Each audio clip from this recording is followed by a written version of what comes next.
live stream. This is day 2, and my day 2 is going to be different from day 1 because I'm not doing consecutive days, and I know I've got travel coming up, but in this day 2 video of a live stream that I'm putting together, in this one, we're going to walk through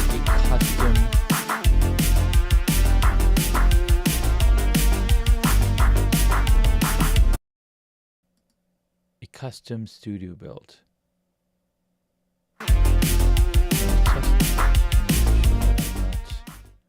Overpowering the audio. Okay, I'm not playing double sounds, so okay.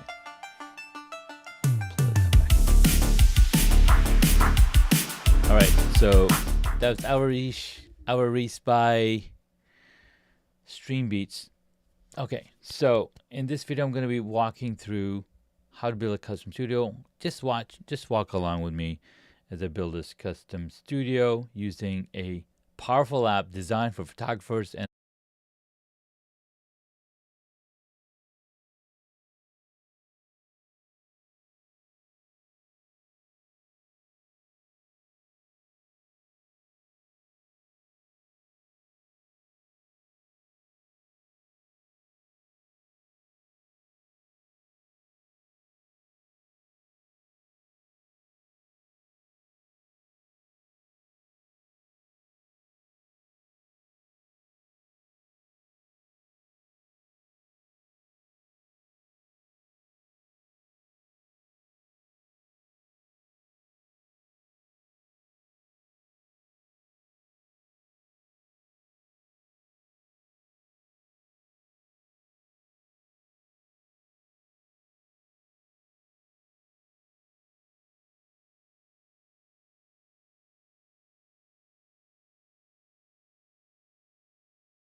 And of course I'm on mute. Like, why wouldn't I be on mute? Oh my god, this is hilarious. This is hilarious. I am on mute. Thanks, Jorg Campers. I'm doing a live stream that is on mute. Oh my god. What the heck? My brain's on fire. Anyways, what was I talking about? What was I talking about? All right. So because I was on mute, I'm gonna go back over what I'm building. So this is a studio space for a client that I'm building out. This room has a door on this corner. This room is actually much smaller than this. So let's select the room. Go to 8 feet and 7 inches over here. 8 feet 7. And then it's 8.10 inches tall. 8.9 feet tall. It's a tall room. And now I can come around over here and select these lights and put them in the right spot. Right spot. And you'll see they're pointing the wrong direction, but I have this little icon over here that I can simply click and point the light to the person. And of course this camera is out of shot, so let's bring this guy inside the room as well. And pop that right there. I'm using a 35mm lens on this camera. We're back to ISO 100. Let's go to ISO 200. And in this setup, I can choose where the camera focuses on. So I'm going to choose the eye. Using rule of thirds for the composition. So the rule of thirds lines as well. Frame lines if you're using 4:3 aspect ratio. So you do that, you can show the sensor where the sensor falls in, and then I can go to additional settings over here if I want to change other stuff. So there we have it, and then down here in the set list I can turn up the lights, and take a snap. That's where I want it, and then turn up these blue lights again. They got repositioned again, so let me bring them back in here. And that's kind of how this setup looks like. And then I can switch over to this other secondary camera. Now I do have an idea for this secondary camera. It's not going to be sitting all the way back there, so let me bring it closer here. On this secondary camera angle, I'm actually putting a 50mm lens. 50, where's my 50, nifty 50? Fix 50. And this is a full frame 50. Aperture is gonna be f2. And this could be in horizontal shot too. So again, this could come here. And I can take another snapshot of here. And then I can, let's move this guy over this guy to face the camera. And because I'm going to be doing that shot, I can bring it right around there. Bring the focal point over here.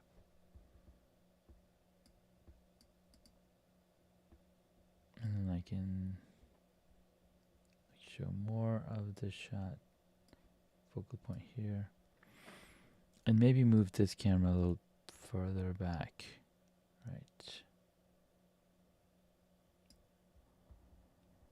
I don't want to see this in the shot. So there that is. And then I wanted to bring in a green screen.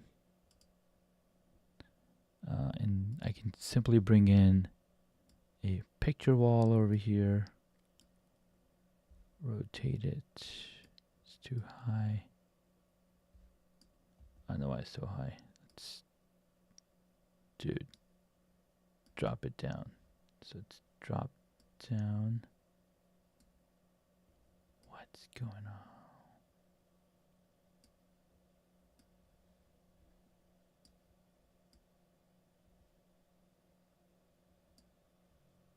Rotation, Z position.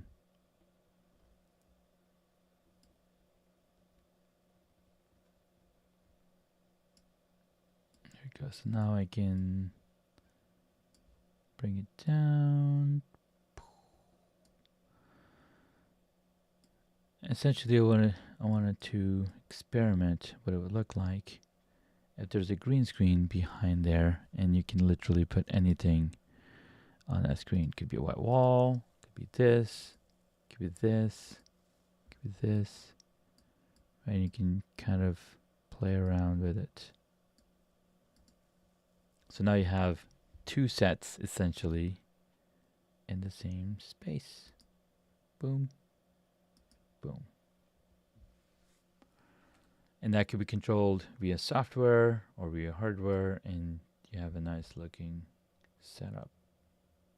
Essentially, if you want, you can also add this plant in the shot. It might get disappeared, but anyways, that's the idea. So now you have two camera angles that you can switch to as you're talking from one camera angle to another camera angle, kind of like this. Hey, what's up? I don't have it completely, across from me over here, and just have it on this side. And that's what we do.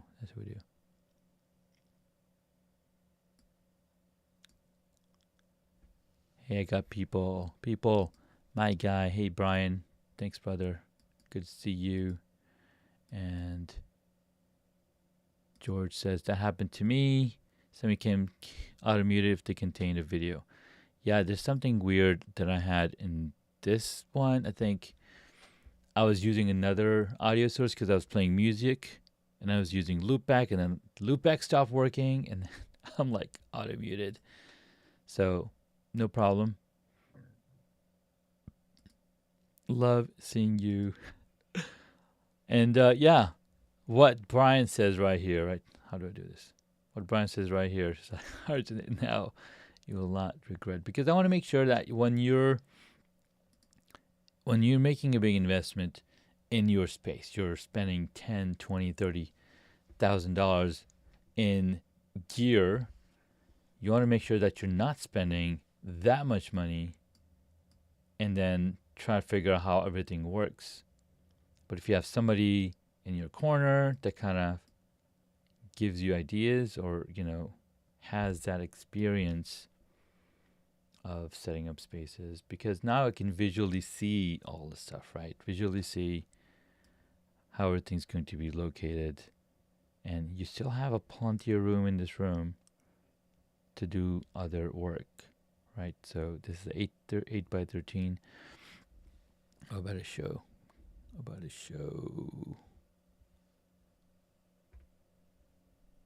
Right, so small room. Wonder if I could collapse this. So it's not that big of a room, right? So it's a tiny room, 8 by 13 feet. And how do you fix it? So if I were to, let me find the actual room.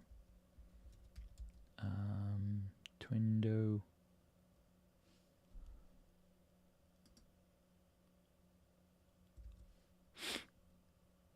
I had it right here. Hold on. Talk amongst yourself on the chat. Hey, Brian.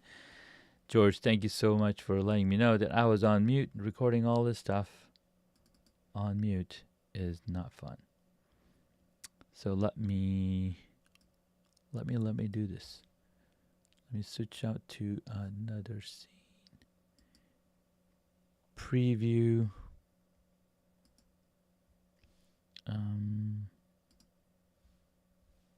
Preview mode. They did say to keep all the scenes, the setting up your setup in the right place. So apologies. Okay. All right, let's go to back to live mode. So this is the actual studio that we're working with. It's a small little room, right? It's kind of locked in and cramped. I always like to have the person sitting across from that window. So again, I took all of those dimensions into place, and I've got the right things in the right place, and I can see that there's a big air conditioning right here, right? So we want to make sure that we put that air conditioning in our shot too, so that we are, what's that word? We can account for it. So if these bookshelves are too high, then I would have to put them in a different place. And one of the reasons why I like to sit from looking at the door, because you don't want to have your back to the door, right? You want to have your front to the door so you can actually see, hey, who's coming in the door. But because this is an office, it could work either way. And looks like there's plenty of space here that I can still put the bookshelves on this side and still be able to put that together. So let's put a piece of thing in a place. How about this oak bread? It's going to be really tiny. I can hopefully increase the size of this oak bread as a example for where the AC might be. Just going to pop it right here. Might be a little lower. And then switch back to this shot. And then switch the camera to this one. Yep. So yeah, that oak bread is clear and out of the shot. So I think we should be fine with putting those putting the bookshelves on that wall. Right. It should be fine. So there we have it. How you set up a space using Satellite. It's a powerful software. And again, I'm going to show you what the room currently looks like. Is it this one? Yep, this is what the room currently looks like. And how I'm designing it based on the dimensions that I have. What's cool is that the software that I shared, that I'm looking at, is designed to do so much good stuff, right? So what it's giving me, I'm going to load up another lighting setup from the community. So they have a community in here. In this community, I can look at other examples and then load that example into my studio space and kind of look around and walk around. Hey, what are they doing in their space? How big of a room are they using? This is a small room. They've kind of designed this background to give you an idea of, hey, this is what a room would actually look like. How many things are they putting in to block the shot, right? What lens are they using on this camera? 75mm lens. And this is the shot that you're getting from that lens, right? And you can see the outside window. You can see all of these things. So that's the idea with this app, right? It gives you tons of ideas and how much space you actually need to put the lens. But because And if I should switch back to this shot, this scene, because they have a massive room, they have a massive studio space that they can play with. You know, they've got different walls going here. They've created that space in here to come out through. And look how far that camera is sitting. In my setup, apply. In my setup, it's a very tiny room. So what lens do we get to use? What sensor do you want to use? Do you want to use a full frame? Do you want to use a crop sensor? And here's the difference between the two sensors, right? So here I've got my crop sensor. I've got my full frame lens, full frame camera with Jonathan Ayala says, this is so great. What's the software called? Are you preparing for an actual build? Jonathan, yes, absolutely. This software is called Set-A-Light by, I can't remember what the name of the company is, but I will go to that URL real quick so you kind of get an idea of where that place is. Set-A-Light. Yep, but it's by Elixir. Let me switch to that shot real quick for you. Yep, so this is the software. With their version 3, they have actually added cinematography, so you can move with your camera. You can move your things around, set up your entire space, where the camera angles are, right? So this is their software. It's really cool. You can have the home, outside, interior, exterior. Like you can build all of those out in here, which is really cool. So that's the software that I use to, again, build this kind of stuff over here. It's available for Mac and Windows. It's got a little Elixir Set-A-Light. And let's see if I can drop this in the comments. Yep, there we go. Boom. So you can grab the software there if you are setting up a studio or if you are actually building out a set to get an idea of, hey, what really matters for you. So yes. Brian says stepping into the light. It's very cool. So thank you, Jonathan. Appreciate you asking the question. So let's go back to here. We've got, so the difference between the full frame and a crop sensor is this exactly. So if I switch from this full frame sensor to a crop sensor, this is Sony crop sensor with a 35 millimeter, you'll see how much more I cropped into that shot. I'm basically literally cropping in to that shot. And what I need to do now is I need to switch my lens so I can move back in the shot. So 24 millimeter on a, so let's do the math, right? So 35 times 1.5 is 52.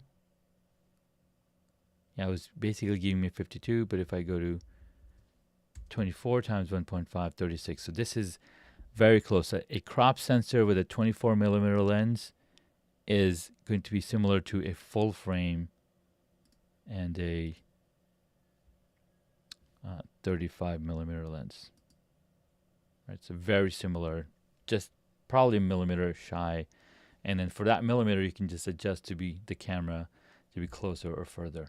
So again, that's what I use for setting up these shots so y'all can see how important this is. We love to visualize the things so that when we go and when we set up these things, it's exactly where you want it. So there we have it. How to set up a custom studio without spending the bucks of actual gear. Just makes it so much easier. Thanks again for watching. I'm going to go grab some lunch and I'll see you hopefully tomorrow on another live stream to talk about Pod Glue, a streamlined software to help you manage your podcast. Thanks for watching, and let's play out that music.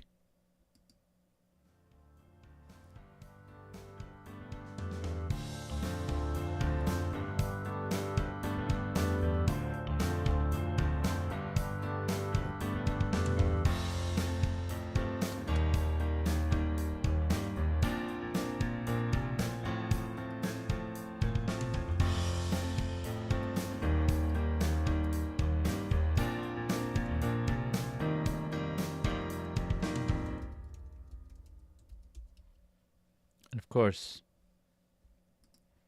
check out my podcast at hacksandhobbies.com. We'll see you in the next one.